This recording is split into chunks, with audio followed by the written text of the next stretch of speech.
Cup அடிப்பாங்களா bro? Kerala cup நம்மதே வாய்ப்பில்லை. ஹைப்பர் ராஜா.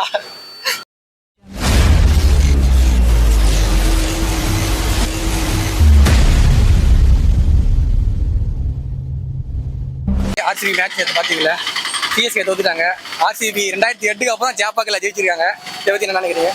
இல்லை ப்ரோ, ஆக்சுவலாக லாஸ்ட் இயர் தோத்ததுக்கு வந்து ரிவெஞ்ச் எடுப்பாங்கன்னு தான் நினச்சோம். ஆனால் பவுலிங் ஓரளவுக்கு அவங்க சுமாராக தான் போட்டாங்க. அவங்க பேட்டிங் எக்ஸ்ட்ராடினரியாக ஆடினாங்க. ஃபீல்டிங் வந்து ஒரு மட்டமான ஃபீல்டிங் தான். ஏன்னா திரிபாத்தியோட கேட்ச் வந்து அது ஒரு சிட்டர் தீபக் கூட விட்டது. அது வந்து அங்கே தான் மேட்சே மார்ச்னு நினைக்கிறேன் எனக்கு தெரிஞ்சு. அதுக்கு அப்புறம் தான் திரிபாத்தி ரன் அடிக்க ஆரம்பிச்சாரு. பட்டிதாரோட கேட்ச் விட்டாங்க. 3 கேட்ச் விட்டாங்க மொத்தம். ஆமா. அது 2 ஓவர்லயே 3 கேட்ச் விடும்போது அவருக்கு கான்ஃபிடன்ஸ் கொஞ்சம் அதிகமாயிருச்சோ என்னவோ.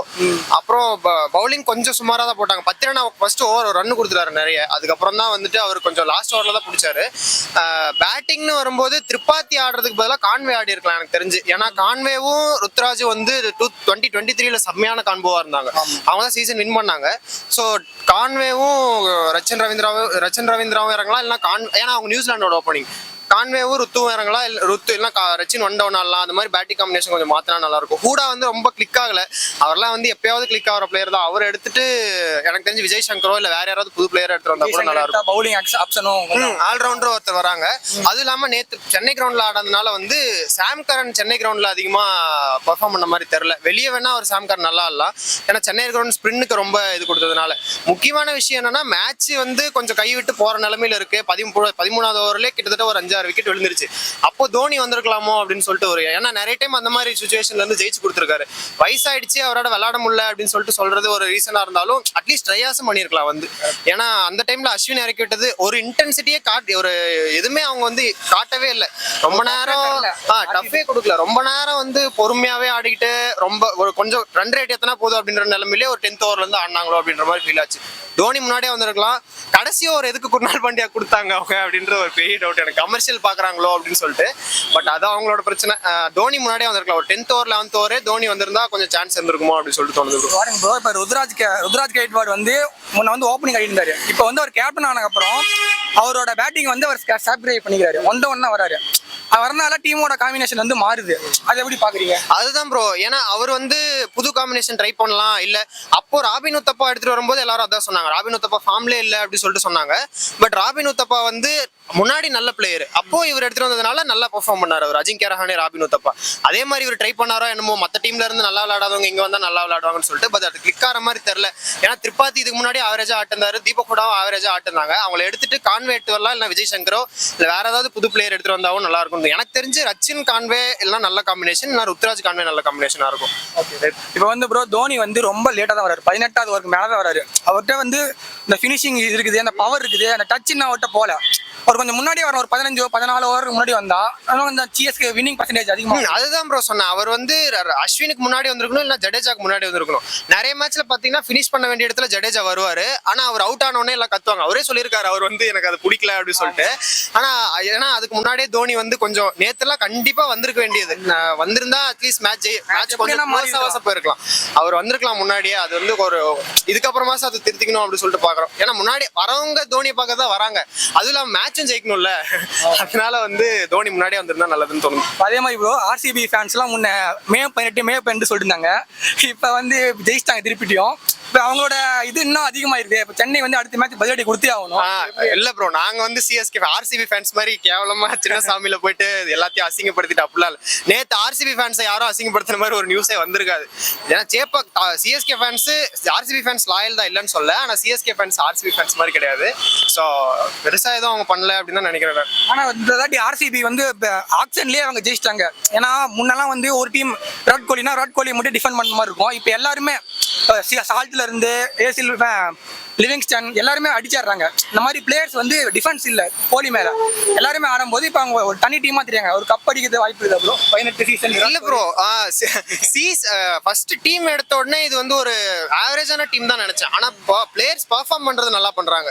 ரொம்ப பெரிய player star players Virat Kohli மட்டும் தான் அதுல ஸ்டார் பிளேயர். மத்த யாருமே ஸ்டார் பிளேயர்னு யாருமே இல்ல. பட் எல்லாரும் டீமா பெர்ஃபார்ம் பண்றதுனால அவங்க நல்லா விளையாடுறாங்க. கப்புக்கு சான்ஸ் இருக்கு. ஒரு 50% சான்ஸ் இருக்கு. பட் மத்த இவங்க SRH காம்பினேஷன் சூப்பரா இருக்கு. ஏன்னா அவங்க டஃப் கொடுப்பாங்க அப்படின்னு சொல்லிட்டு எல்லா மேட்ச் 300 பாக்குறாங்க. 300 வந்துருமா? கண்டிப்பா வரும் தான் ப்ரோ எதிர்பார்க்குறோம். போன மேட்ச் அந்த மேட்ச் அடிச்சிருக்க வேண்டியது, அது கொஞ்சம் ஏதோ மிஸ் ஆன மாதிரி இருந்துச்சு. இப்போ வந்து ப்ரோ இப்போ நிறைய டீம் வந்து நல்லா ஆடுறாங்க. இந்த வருஷம் கப் அடிக்கிறது யாரு bro? 18 season as a CSK ஃபேனா பார்க்கும்போது எனக்கு சிஎஸ்கே கப் அடிச்சாதான் நல்லதுன்னு தோணுது. பட் மற்றபடி ஒன்று SRH அடிக்கலாம், இல்லைன்னா SRH சான்ஸ் இருக்கு, அவ்வளோதான். வேற ஏதோ இப்போ வந்து எல்லா டீம்லயும் யங்ஸ்டர்ஸ் நிறைய பேர் இருக்காங்க.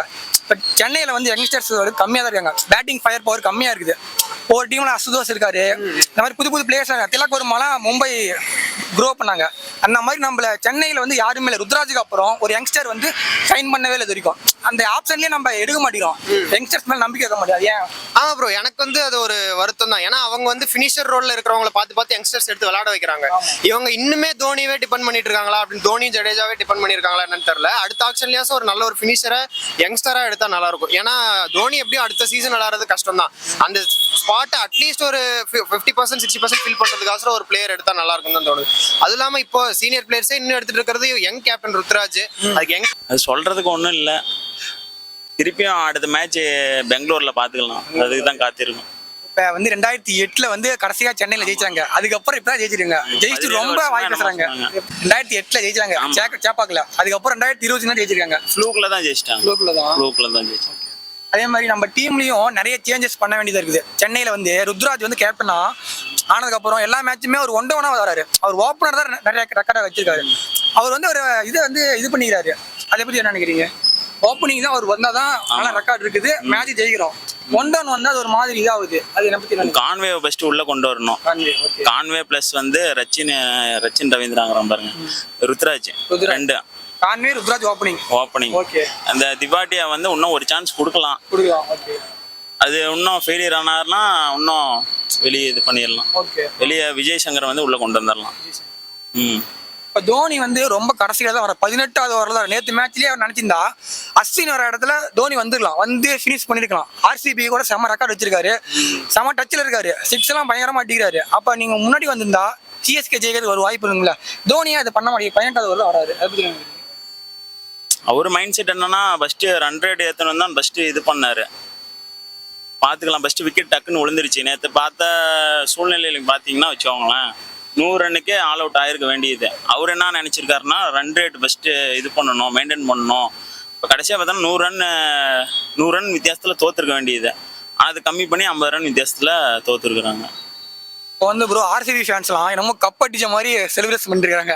சிஎஸ்கே ஜெயிச்சா அவங்களுக்கு கப் அடிச்ச மாதிரி நினைக்கிறாங்க. அதை பத்தி நினைக்கிறீங்க? அது அவங்களோட ஆசை தான்.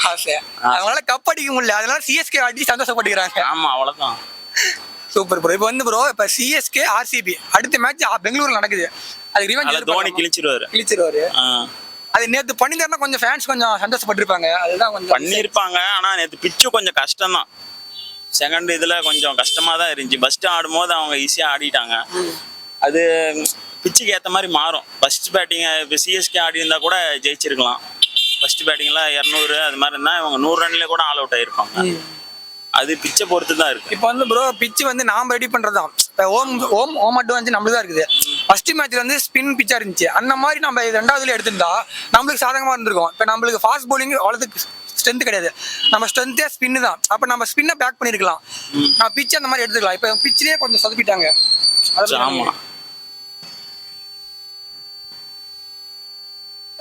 இப்போ வந்து ப்ரோ RCB ஃபேன்ஸ் வந்து ரொம்ப வந்து தோனியும் சரி சிஎஸ்கே பிளேயர்ஸ் சிஎஸ்கே ஃபேன்ஸ்ல ரொம்ப அவமானப்படுத்துறாங்க. தோனிலாம் வந்து பொம்பளை வேஷம் போட்டு விட்டு அப்புறம் கிழவெல்லாம் ஆட வைக்கிறீங்க, ஒரு யங்ஸ்டர்ஸ் வாய்ப்பு தரலாம்ல, அந்த மாதிரிலாம் ரொம்ப பேசுறாங்க. அதெல்லாம் என்ன பதிலடி? அவரு இல்லாம டீமே இல்லை. அவர் சொல்றதுதான் டீமே.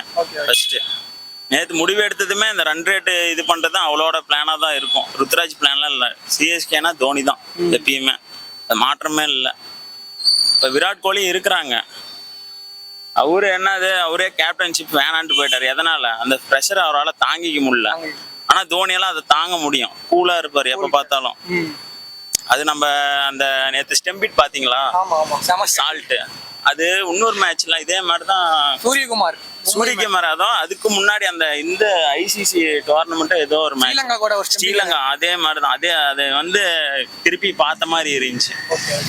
இப்போ வந்து ஆர்சிபி வந்து சீசன் 18 இந்த வருஷம், jersey number Virat Kohli 18, cup அடிப்பாங்க, ரொம்ப குதிச்சிட்டு இருக்காங்க. கப் அடிப்பாங்களா ப்ரோ? கலா கப் நம்மதே வாய்ப்பு இல்ல. ஹைப்பர் ராஜா.